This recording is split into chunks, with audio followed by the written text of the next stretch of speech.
Good morning my all dear students. आप सभी का स्वागत करती हूँ स्मार्ट स्टडी चैनल पे। और यहाँ मैं आपको बायोलॉजी पढ़ा रही हूँ नेट के लिए, जिसके अंदर अपना कौन सा टॉपिक चल रहा था, मोमेंट एंड लोकोमोशन चल रहा था। उससे पहले मैं आपको एक बात बता दूँ कि अभी आपका एग्ज़ाम की डेट आ चुकी है, तो आप बिल्कुल एनसीईआरटी को फोकस करते हुए चलिए। और इसके लिए आप एक प्रैक्टिस सेट आता है एनसीईआरटी का ही, एनसीईआरटी एग्जाम्पलर नाम से। अगर आप उसको फॉलो करेंगे, प्रैक्टिस तो आप कहाँ से लेंगे, थ्योरी आप कहाँ से पढ़ लेंगे, एनसीईआरटी से पढ़ लेंगे या फिर वीडियो से आप कवर कर लेंगे उसको। और उसके बाद आप जितने ज़्यादा क्वेश्चन सोल्व करेंगे आपके लिए उतना ज़्यादा अच्छा होगा। तो आप उसके लिए एनसीईआरटी एग्जाम्पलर लेके आएँ और अपनी तैयारी को स्ट्रॉन्ग बनाएं। ठीक है, तो अपन देखो, सबसे पहले अपना टॉपिक शुरू किया था अपने रेस्पिरेटरी सिस्टम। बॉडी के अंदर मैंने बताया आपको बहुत सारे फंक्शन बॉडी के अंदर कंप्लीट होते हैं। वो जो सारे फंक्शन हैं उनको अपन एक स्पेशल नाम देते हैं ह्यूमन फिजियोलॉजी। मतलब सारे टॉपिक हैं, 7 या 8 टॉपिक हैं जिनको हम किसके अंदर पढ़ते हैं, ह्यूमन फिजियोलॉजी के अंदर पढ़ते हैं। और उसमें हम क्या पढ़ते हैं कि बॉडी के अंदर जितने भी फंक्शन हो रहे हैं, जितने भी काम हो रहे हैं, वो कैसे हो रहे हैं और किस तरीके से हो रहे हैं, है ना। उनको ब्रेन कैसे कंट्रोल कर रहा है, या फिर उनकी वजह से उनके अंदर डिजीज कौन कौन से होते हैं, उनके अंदर रोग कौन कौन से होते हैं, ये सारे अपन एक टॉपिक के अंदर। जैसे अपन ने शुरू में सबसे पहले अपन ने टॉपिक लिया था रेस्पिरेटरी सिस्टम, तो उसके अंदर मैंने आपको बताया था रेस्पिरेटरी सिस्टम की शुरुआत कहाँ से होती है। शुरुआत छोड़ो, रेस्पिरेटरी सिस्टम का फंक्शन क्या है, क्या काम करता है रेस्पिरेटरी सिस्टम बॉडी के अंदर। तो उसका काम है ब्लड को ऑक्सीजन देना। उसका सिर्फ इतना काम है। क्या काम है? ब्लड को ऑक्सीजन देना। अब वो ब्लड को ऑक्सीजन कैसे देता है, कहाँ से शुरू होता है, कार्बन डाइऑक्साइड कैसे बनती है, ये सारी प्रोसेस मैंने आपको उस लेक्चर के अंदर मैंने करा दी थी। तो अब सभी टॉपिक जो है ना उनको एक साथ रिलेट करके चलिए। आप ऐसे पढ़ेंगे कि रेस्पिरेटरी सिस्टम पढ़ लिया, उसके बाद आप कहीं और पहुंच गए, ह्यूमन फिजियोलॉजी बीच में छोड़ के जेनेटिक्स पे पहुंच गए या फिर डिसऑर्डर्स पे पहुंच गए। तो ये इस तरीके से आपका टॉपिक, आपका कंसेप्ट नहीं बन पाएंगे क्लियरली। तो आप जो भी पढ़ रहे हैं ना उसको एक दूसरे से रिलेट कीजिए। जैसे आपने रेस्पिरेटरी सिस्टम पढ़ा, उसके अंदर मैंने आपको बताया था कि रेस्पिरेटरी सिस्टम जो है वो ब्लड को क्या देता है, ऑक्सीजन देता है। अब वो ब्लड ऑक्सीजन को कहाँ लेके जाता है, कैसे ट्रेवल करती है, कार्बन डाइऑक्साइड कैसे बनती है, ये सारी प्रोसेस आप देखेंगे। कार्बन डाइऑक्साइड कैसे बनती है, अब यहाँ पहुँच गए, वहीं आप कहाँ पहुँच गए, डाइजेस्टिव सिस्टम के अंदर पहुँच गए, क्योंकि ग्लूकोज का ऑक्सीडेशन होता है और कार्बन डाइऑक्साइड बनती है। ग्लूकोज और ऑक्सीजन का रिएक्शन होती है, जिसकी वजह से क्या बनती है, कार्बन डाइऑक्साइड बनती है और एटीपी बनती है। एटीपी क्या है? एटीपी अपन यूज करते हैं बॉडी के अंदर, एक तरह से एनर्जी की यूनिट है एटीपी, है एडिनोसिन ट्राइफॉस्फेट। वो क्या है? एक एनर्जी की यूनिट है। डाइजेस्टिव सिस्टम कंप्लीट हो गया बिना अपने की। कैसे? डाइजेस्टिव सिस्टम का काम क्या है? बॉडी को ग्लूकोज देना। वो ग्लूकोज कई तरह से मिलता है, जैसे कार्बोहाइड्रेट मैंने आपको बताया, प्रोटीन बताए, फैट बताए मैंने आपको, लिपिड, है ना। उन सबसे क्या मिलता है अपने को? एनर्जी मिलती है, बॉडी को एटीपी मिलती है। सारा जो फंक्शन, जो भी मतलब अर्थ पे जो भी काम हो रहा है, प्लेनेट पे जो भी काम हो रहा है, वो सब किसके लिए कर रहे हैं? ग्लूकोज के लिए कर रहे हैं, एटीपी के लिए कर रहे हैं। ठीक है, तो बॉडी को किसकी जरूरत होती है? जिंदा रहने के लिए हर सेल को किसकी जरूरत होती है? एटीपी की जरूरत होती है। और वो एटीपी हमें कहाँ से मिलती है? ग्लूकोज से मिलती है। ग्लूकोज के ऑक्सीडेशन से हमें एटीपी मिलती है। ठीक है, अब मैंने बताया जो ब्लड है वो क्या करता है? उनका ट्रांसपोर्टेशन करता है। तो नेक्स्ट टॉपिक अपन ने क्या था? ब्लड वाला क्या था? सर्कुलेटरी सिस्टम, जिसके अंदर अपन ने ब्लड पढ़ा था और हार्ट पढ़ा था। भाई बॉडी के अंदर ब्लड, ठीक है, ब्लड हर चीज़ को पहुंचाएगा, ग्लूकोज को पहुंचाएगा हर सेल तक, ऑक्सीजन को हर सेल तक पहुंचाएगा, लेकिन वो पहुंचाएगा कैसे, वो जाएगा कैसे? तो इसके लिए उसके ऊपर कोई प्रेशर होना चाहिए या फिर कोई मशीन होनी चाहिए जो उसको क्या करे, कंट्रोल करे। तो कौन सी मशीन उसको कंट्रोल करती है? हार्ट उसको कंट्रोल करती है। ठीक है, बॉडी के अंदर जितने भी मसल्स हैं वो सभी ब्रेन से कंट्रोल होती हैं। कंट्रैक्शन रिलैक्सेशन कहाँ से कंट्रोल होता है? ब्रेन से कंट्रोल होता है, मैंने आपको बताया था। लेकिन हार्ट के अंदर कार्डियक मसल्स ऐसी मसल हैं जिसके अंदर वो कैसी हैं, वो ऑटो एक्साइटेबल हैं, अपने आप एक्साइटेड होती हैं। किसकी वजह से? ऐसे नोड उनके अंदर प्रेजेंट होता है जिसको बोलते हैं हार्ट का पेसमेकर बोलते हैं, ऐसे नोड को। और एवी नोड को, ऐसे नोड को बोलते हैं हार्ट का पेसमेकर। एवी नोड है वो भी क्या है? ऑटो एक्साइटेबल है। ठीक है, उसके बाद अपन ने शुरू किया था एक्सक्रेटरी सिस्टम। भाई ग्लूकोज आ गया अपने पास, ऑक्सीजन अपने पास आ गई, ट्रांसपोर्टेशन हो गया, है ना। ट्रांसपोर्टेशन के बाद जिस सेल को उसकी जरूरत है उसने उसका यूज कर लिया, ग्लूकोज का ऑक्सीडेशन करा दिया, एटीपी बना ली, कार्बन डाइऑक्साइड बना लिया, है। ग्लूकोज का जब अपन ऑक्सीडेशन करेंगे तो बहुत सारा वैसे वेस्ट प्रोडक्ट नाइट्रोजनस बेस बनते हैं, क्रिएटिनिन बनता है, तो उनको बॉडी से बाहर कैसे करेंगे, आउट ऑफ द बॉडी उनको रिमूव कैसे करेंगे, ये अपन ने किस में देखा था, एक्सक्रीटरी सिस्टम के अंदर देखा था। एक्सक्रीटरी सिस्टम के अंदर एक्सक्रीटरी सिस्टम का काम क्या हो गया, बॉडी के अंदर जितने भी वेस्ट प्रोडक्ट हैं उनको बॉडी से बाहर आउट करना, ठीक है। उसके बाद अपन ने शुरू किया था अपना मूवमेंट एंड लोकोमोशन। तो मूवमेंट एंड लोकोमोशन के अंदर मैंने आपको सबसे पहले कराया था मसल के अंदर कॉन्ट्रैक्शन कैसे होता है, रिलैक्सेशन कैसे होता है, मसल कितने टाइप की होती हैं, वॉलेंट्री, इनवॉलेंट्री और एक स्केलेटल मसल्स होती है। सबसे पहले स्केलेटल मसल्स होती हैं, विसरल मसल्स होती हैं और कार्डियक मसल्स होती हैं। कार्डियक मसल्स कैसी हैं, इनवॉलेंट्री हैं। वॉलेंट्री कौन सी मसल है, स्केलेटल मसल्स वॉलेंट्री हैं, जो अपने स्केलेटल सिस्टम से अटैच होती हैं, उनको क्या बोलते हैं, स्केलेटल मसल्स। इतनी बात क्लियर है। फिर उसके बाद मैंने बताया कि मसल के अंदर कॉन्ट्रैक्शन कैसे होता है, कॉन्ट्रैक्शन कौन कराता है मसल के अंदर, कौन से हार्मोन काम करते हैं, या फिर कौन सी रिएक्शन होती है, कौन से न्यूरॉन्स क्या सिग्नल लेके आते हैं, ये मैंने आपको कराया। इसके अंदर अब मैंने आपको बताया 2 जेड लाइन होती है ना। जब मसल के अंदर कॉन्ट्रैक्शन होता है तो दोनों जेड लाइन क्या आती हैं, पास आती हैं, और दोनों जेड लाइन के बीच में जो ये बन गया, एक स्पेस बन गया, इसका स्पेशल नाम बताया था सार्कोमियर। सार्कोमियर के अंदर हाफ आई बैंड इधर, बीच में पूरा ए बैंड और इधर हाफ आई बैंड है ना। जब मसल के अंदर कॉन्ट्रैक्शन होगा दोनों जेड लाइन पास आएंगी तो आई बैंड की लंबाई थोड़ी कम होती है, एच जोन बिल्कुल गायब हो जाता है, और ए बैंड जो है वो जो का त्यों रहता है, ठीक है। इतनी बात आपको क्लियर है। उसके बाद अपन ने शुरू किया स्केलेटन सिस्टम। स्केलेटन सिस्टम के अंदर मैंने आपको बताया 2 तरह का होता है, एक्सियल होता है और अपेंडिकुलर होता है। एक्सियल कौन सा है कि कोई भी बॉडी है उसको बीच में से क्या किया, बीच में से काट लिया, और जितने ऑर्गन उसके जितने जो क्या है बोन्स हैं वो उससे टच कर रही हैं, वो सभी कैसी हैं, वो सेंटर वाली बोन है, जिनको अपन बोलते हैं एक्सियल बोन्स, ठीक है। अपेंडिकुलर बोन कौन सी है, अपेंडिकुलर बोन वो है जो हमारे हाथ और पैरों की होती हैं, और कुछ इसमें आते हैं गर्डिल।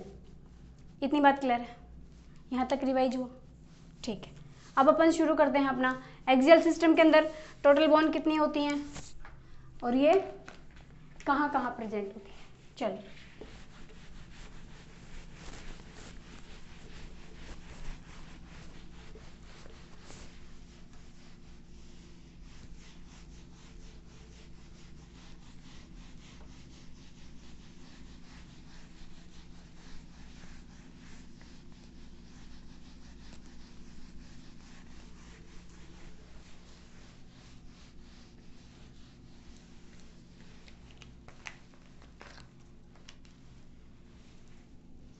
दिख रहा है क्या, दिख रहा है।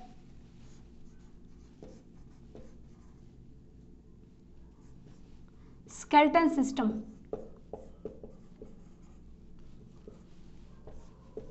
कल यही क्या था अपन ने, स्केलेटन सिस्टम क्या था अपन ने कल, इसके अंदर मैंने आपको क्या बताया था कि ये एक हार्ड सब्सटेंस है, एक हार्ड बॉडी का पार्ट है जो कि बॉडी को क्या करता है, प्रोटेक्शन देता है, पोस्चर बना के रखता है। ये कैसा हो सकता है, एक्सटर्नल भी हो सकता है, इंटरनल भी हो सकता है, देखो लिख ले, इंटरनल भी हो सकता है। It is a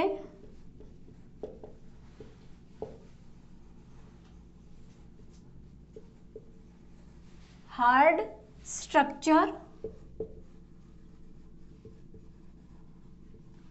it may be, कैसा हो सकता है, एक्सटर्नल और internal.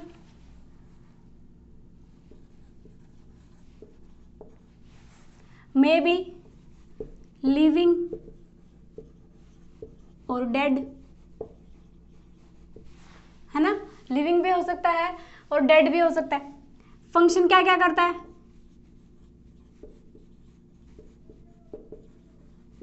Protection of body, body को क्या करता है, प्रोटेक्ट करता है, ठीक है। और मैंने आपको बताया था इसके अंदर कि बोन है,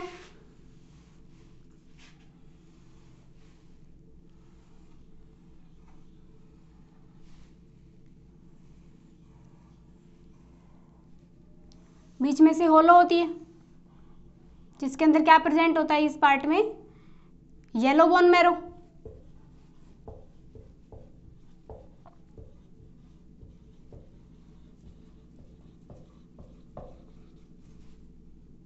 डब्लू, ठीक है, येलो बोन मैरो। ये वाला क्या बताया था मैंने, डायफाइसिस।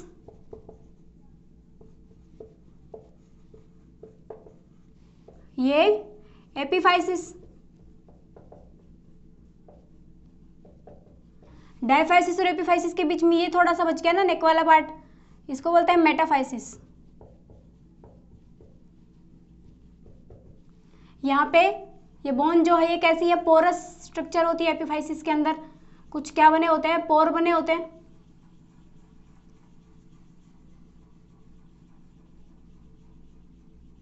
पोरस बोन बोलते हैं इसको, ठीक है। यहाँ पे फॉर्मेशन ऑफ आरबीसी होता है, फॉर्मेशन ऑफ ब्लड सेल्स, सभी ब्लड सेल बनती है यहाँ पे, ठीक है।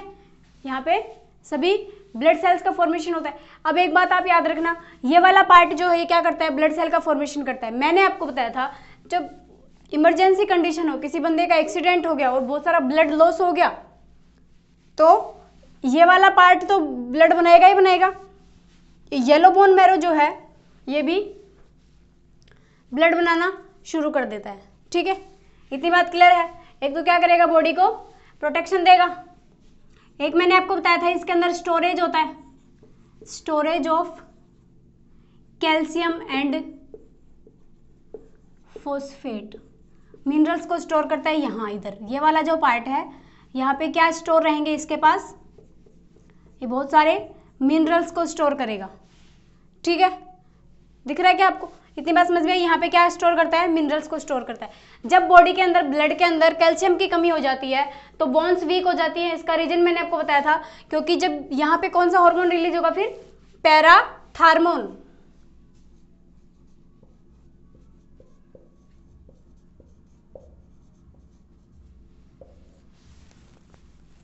कौन सा हार्मोन रिलीज होता है, पैराथार्मोन रिलीज होता है। पैराथार्मोन क्या करता है, यहाँ से कैल्शियम को तोड़ के अलग करता है और ब्लड को कैल्शियम प्रोवाइड कराता है ब्लड को, ठीक है। हार्मोन का नाम याद रखना, पैराथार्मोन, ठीक है। नेक्स्ट लिखो, रेड बोन मैरो। इसको रेड बोन मैरो बोलते हैं ना, इसको येलो बोन मैरो बोलते हैं। Red bone marrow responsible for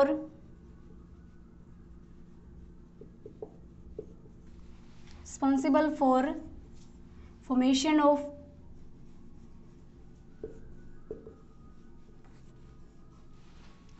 of blood cells, है ना। आरबीसी, डब्ल्यूबीसी, प्लेटलेट्स, इन सब का क्या करते हैं, फॉर्मेशन करते हैं। Most important function upon movement and locomotion करता है, तो हेल्प्स इन मूवमेंट,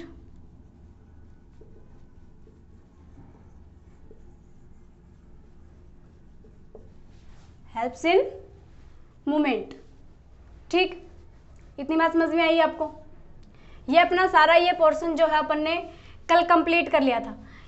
बोन के अंदर जो बोन किसकी बनी होती है, सेल्स की बनी होती है। जितने भी ऑर्गन है सभी किसके बने हैं, सेल के बने। तो इनकी सेल को, बोन्स की सेल का एक स्पेशल नाम है जिसको बोलते हैं ओस्टियोसाइट, ठीक है ना। जहां भी ओस्टियोसाइट नाम आए क्या समझोगे, बोन की सेल, ठीक। इतनी बात क्लियर है आपको। अब देखो, उसके बाद अपन ने शुरू किया था ह्यूमन स्केलेटन सिस्टम, जिसके अंदर मैंने आपको बताया था कितने टाइप का होता है, 2 टाइप होते हैं। एक तो होता है एक्सियल और दूसरा होता है अपेंडिकुलर। 2 टाइप बताए थे मैंने आपको, एक्सियल और अपेंडिकुलर, ठीक है। Skeleton system,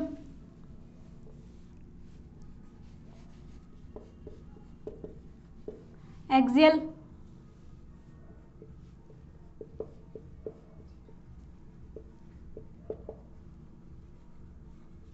appendicular. एक्सियल के अंदर क्या आता है मैंने आपको बताया था, एक्सियल के अंदर आता है अपनी टोटल कितनी बोन होती है, इसके अंदर 80 बोन्स होती हैं, ठीक है। इसके अंदर टोटल कितनी बोन होती है, 126 बोन होती है, ठीक है। और टोटल मिला के कितनी होगी, 206 हो गई।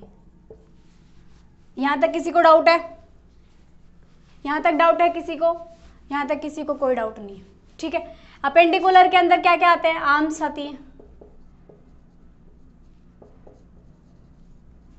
लेग्स वाली बोन्स आती हैं और गर्डिल आते हैं। इतनी अपनी कल बात हो गई थी। गर्डिल क्या होते हैं? गर्डिल वो होते हैं जो सेंटर वाली बोन मतलब एक्सियल बोन और अपेंडिकुलर बोन दोनों के बीच में होते हैं और दोनों को जोड़ने का काम करते हैं। ठीक है, उसको बोलते हैं गर्डिल। एक्सियल बोन के अंदर अपना क्या आएगा? क्रेनियम आएगा, एक तो स्कल, स्कल के अंदर क्रेनियम होता है, और इसके अंदर आएगा अपना वर्टिब्रल कॉलम,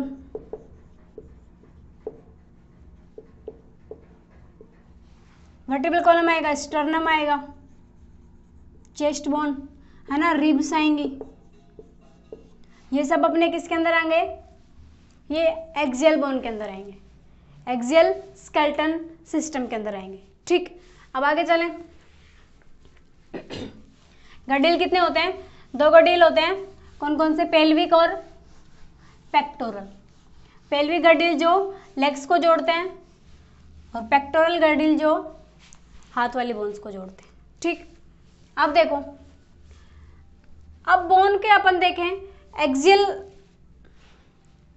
एक्सियल वाला पार्ट आज अपन करेंगे, जिसके अंदर उसको समझने से पहले एक बार मैं जॉइंट्स बता दूं आपको थोड़े से कि जॉइंट्स क्या होते हैं।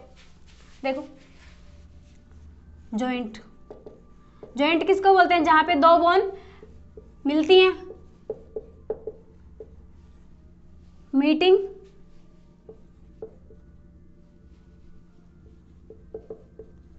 मीटिंग साइट ऑफ 2 बोन, उसको क्या बोलते हैं? जॉइंट बोलते हैं। भाई जॉइंट जो है ना वो 3 टाइप के पढ़ेंगे अपन। फाइब्रस जॉइंट,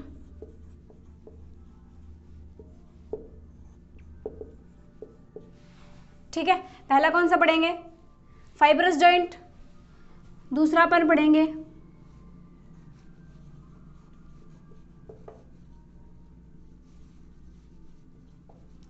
कार्टिलेजिनस जॉइंट, ठीक है, और थर्ड अपना है साइनोवियल जॉइंट।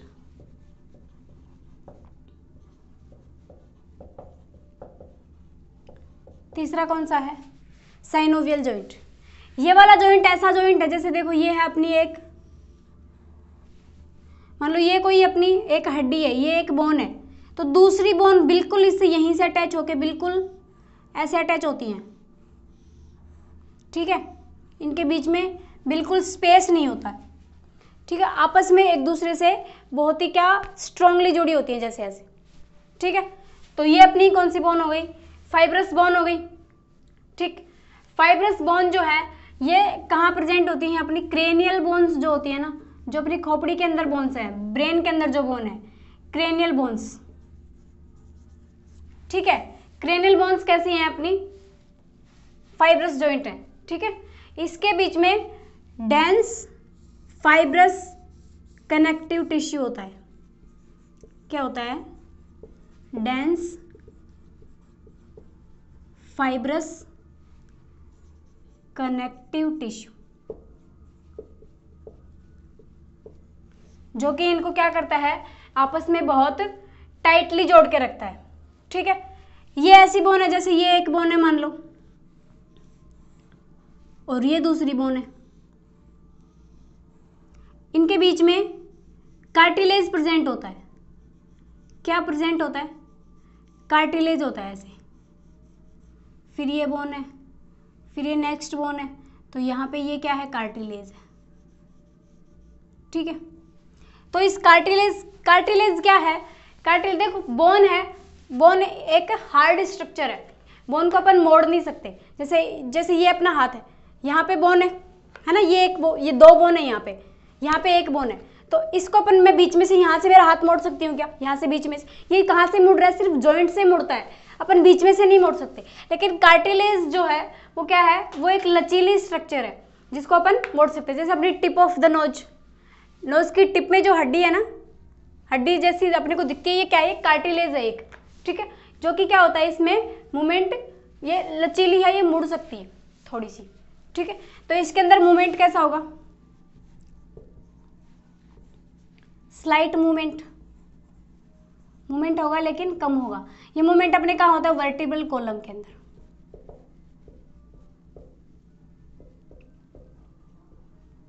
मूवमेंट कहाँ होता है अपने वर्टिब्रल कॉलम की वजह से। अपन ऐसे मुड़ सकते हैं ना थोड़े से, तो ये किसकी वजह से मुड़ सकते हैं, वर्टिब्रल कॉलम की वजह नहीं, स्लाइट मूवमेंट होता है किसकी वजह से, कार्टिलेजिनस जॉइंट की वजह से।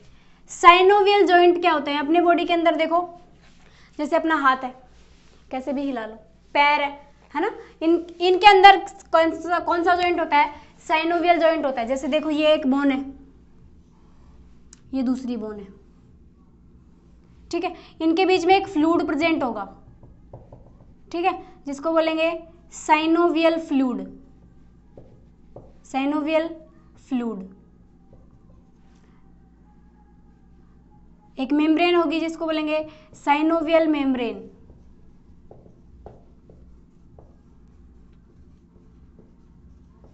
जिसको क्या कहते हैं, साइनोवियल मेम्ब्रेन। ये एक दूसरे से अटैच होते हैं, किसके थ्रू, लिगामेंट होता है, इनको जोड़ के कौन रखता है, लिगामेंट जोड़ के रखता है। ये आसानी से एक दूसरे पर मूवमेंट कर जाते हैं। काफी सारे टाइप के होते हैं, बॉल एंड सॉकेट होता है, पिवोट जॉइंट होता है, हिंज जॉइंट होता है ना। जैसे देखो ये वाला है, अपना हाथ 180 डिग्री पे घूमता है, क्योंकि इसके अंदर यहाँ कौन सा जॉइंट है, बॉल एंड सॉकेट जॉइंट है, ठीक है, जो कि इसको क्या करता है, पूरा 180 डिग्री पे घुमाता है। ये वाला जॉइंट है, ये सिर्फ दरवाजे की तरफ एक साइड में खुल रहा है ना, हिंज जॉइंट जिसको बोलते हैं, ठीक है। एक ये वाला जॉइंट है अपनी गर्दन के अंदर, इसको पिवोट जॉइंट बोलते हैं, ठीक। ये आपको मैं सारे कराऊंगी, एक बार मैं आपको इतना बता रही हूँ ताकि आपको जो एक्सियल स्केलेटन के अंदर जो ये वाला फाइब्रस जॉइंट है ये आपको अच्छे से समझ में आ जाए, ठीक है। इतना क्लियर है, अब आगे चलें।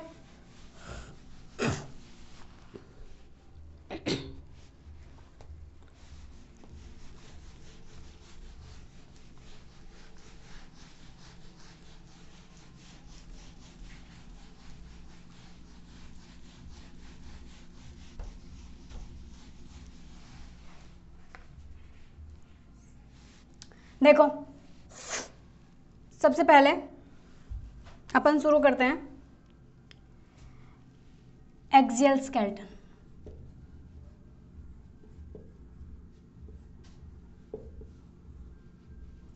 ठीक है, इसके अंदर अपन शुरू करेंगे स्कल। स्कल के अंदर क्रेनियल बोन्स होती है एक तो,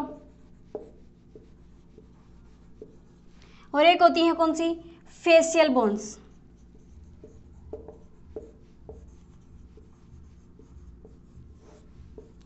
कौन सी बोन्स होती हैं इसके अंदर, दो टाइप की बोन होती हैं, क्रेनियल बोन्स और फेशियल बोन्स। फेशियल बोन वो हो गई जो अपना फेस की जो बोन्स है ना, ये वाली, जैसे ये अपन नीचे वाली देख रहे हैं, ऊपर जबड़े वाली देख रहे हैं, दो इधर ये है, ये आगे वाली है, ये सारी किसके अंदर आएंगी, फेस, जो अपने फेस का फॉर्मेशन कर रही है, फेस बना रही है, ठीक है। क्रेनियल बोन वो है जो अपने ब्रेन को कवर कर रही है, इस खोपड़ी को कवर करके रखती है, ठीक है। ये कौन सी बोन हो गई, क्रेनियल बोन हो गई। अब देखते हैं कौन सी बोन कहाँ होती है। देखो क्रेनियल बोन देखें, पहली होती है फ्रंटल बोन। कौन सी बोन होती है, फ्रंटल बोन, ठीक है। एक होती है इसके अंदर, सेकंड नंबर पे इसके अंदर होती है ऑक्सीपिटल बोन। कौन सी होती है, ऑक्सीपिटल बोन।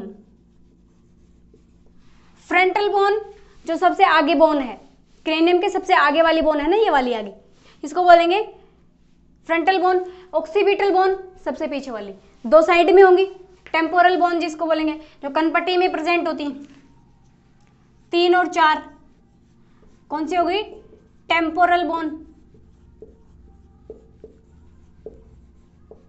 ठीक है।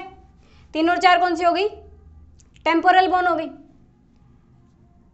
5 और 6 कौन सी हो गई, पैराइटल बोन हो गई।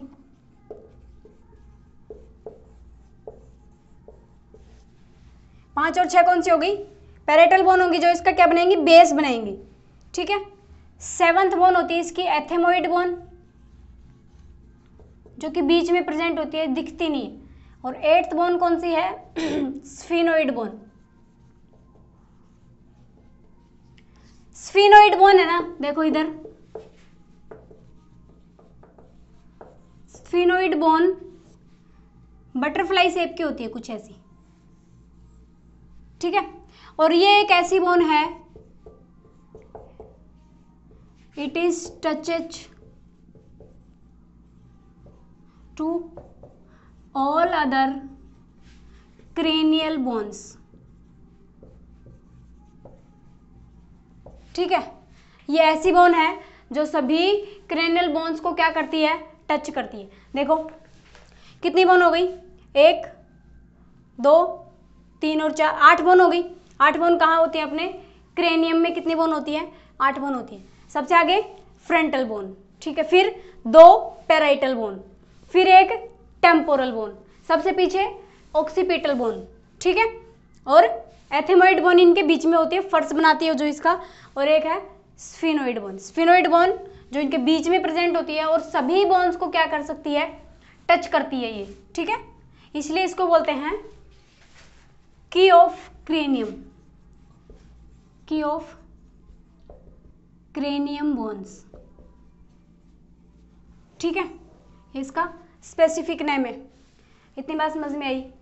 मैंने बताया एक्सियल स्केलेटन के अंदर क्या पढ़ते हैं अपन, बोन, ये जो अपने सेंटर वाली बोन्स है वो पढ़ते हैं। तो शुरुआत अपन ने कहाँ से करी, स्कल से करी। ठीक है, स्कल के अंदर सबसे पहले अपन ने पढ़ी क्रेनियल बोन्स। क्रेनियल बोन्स होती हैं 8। ठीक है, सबसे आगे वाली फ्रंटल बोन, सबसे पीछे वाली ऑक्सीपिटल बोन। कोई डाउट नहीं, कोई डाउट नहीं। फिर मैंने बताया कौन सी बोन, टेम्पोरल बोन और पैराइटल बोन। पैराइटल बोन जो दोनों कनपट्टी में प्रेजेंट है, और फिर है एक एथेमोइड बोन जो इनके बीच में फर्श बना रही है, यहाँ पे नीचे बीच में फर्श बनेगा ना अंदर, और ये है स्फिनोइड बोन जो इन सब के बीच में है, और ये सभी बोन्स को क्या कर सकती है, टच करती है। ठीक है, इतना क्लियर, मिटा दो इसको। अब देखो इसको मिटा देती हूँ।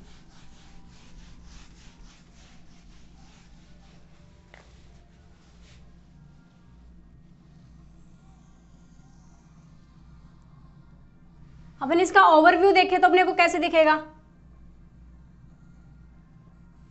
सबसे आगे फ्रंटल बोन और सबसे नीचे ऑक्सीपिटल बोन। ठीक है, इधर कौन सी बोन हो गई, ये टेम्पोरल बोन हो गई।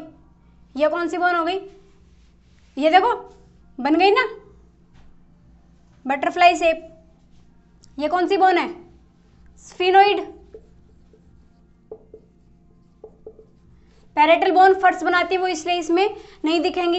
ये टेम्पोरल बोन है।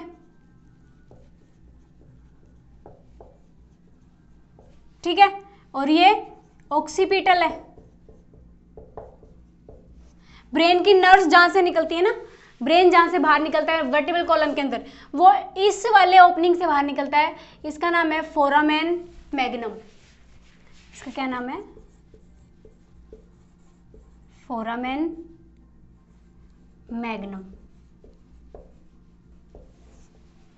इतनी बात समझ में आई।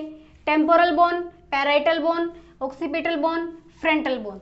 ठीक है, एक फ्रंटल बोन, 2 टेम्पोरल, 2 पैराइटल और एक ऑक्सीपिटल, एक स्फिनोइड और एक एथेमोइड। Cranial bone complete. 8 के नाम आपको बिल्कुल चुटकियों में याद हो जाएंगे। ठीक है, इतनी बात समझ में आई। अब देखो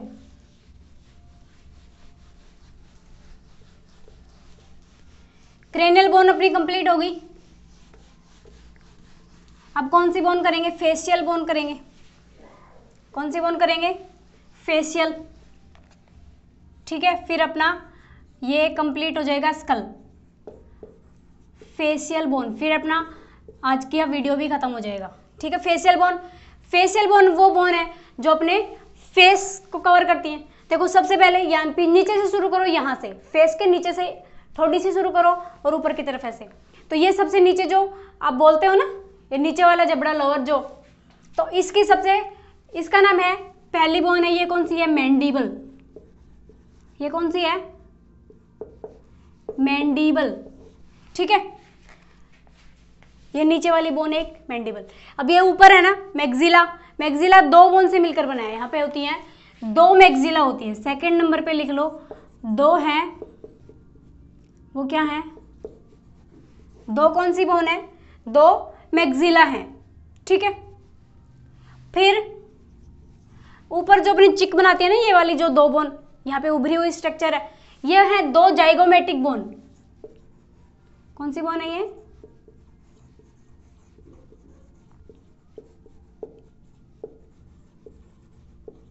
जो चिक बनाती है वो कौन सी है, zygomatic bone.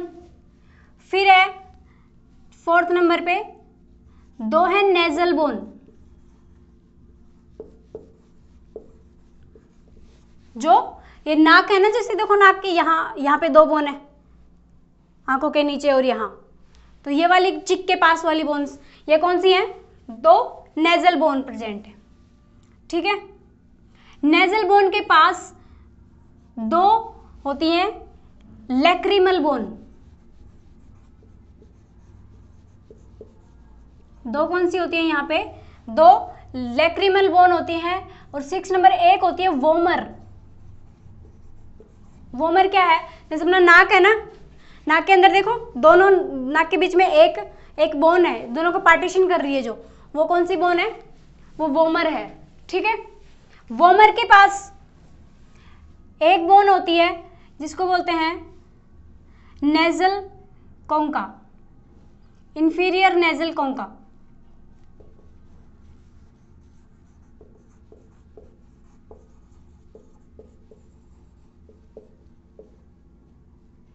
Inferior nasal concha, ठीक है।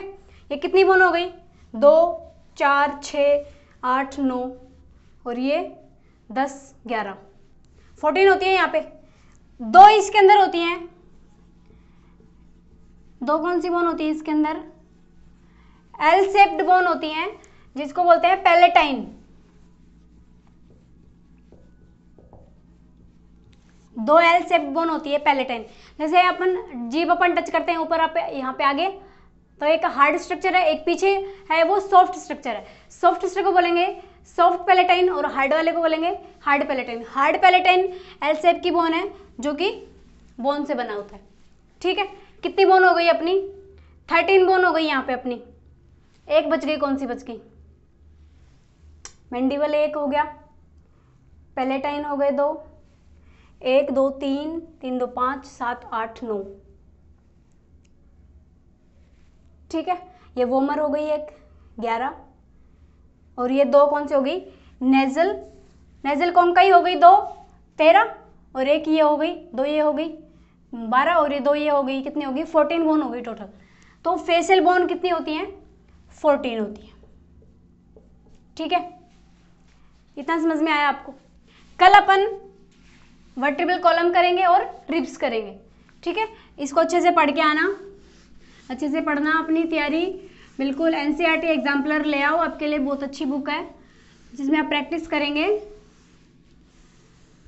तो आपकी तैयारी जो है वो कैसी होगी, स्ट्रॉन्ग बनेगी, ठीक है। वीडियो के नीचे कमेंट करके मुझे बताना आज की क्लास कैसी लगी आपको, और अपनी पढ़ाई जारी रखें।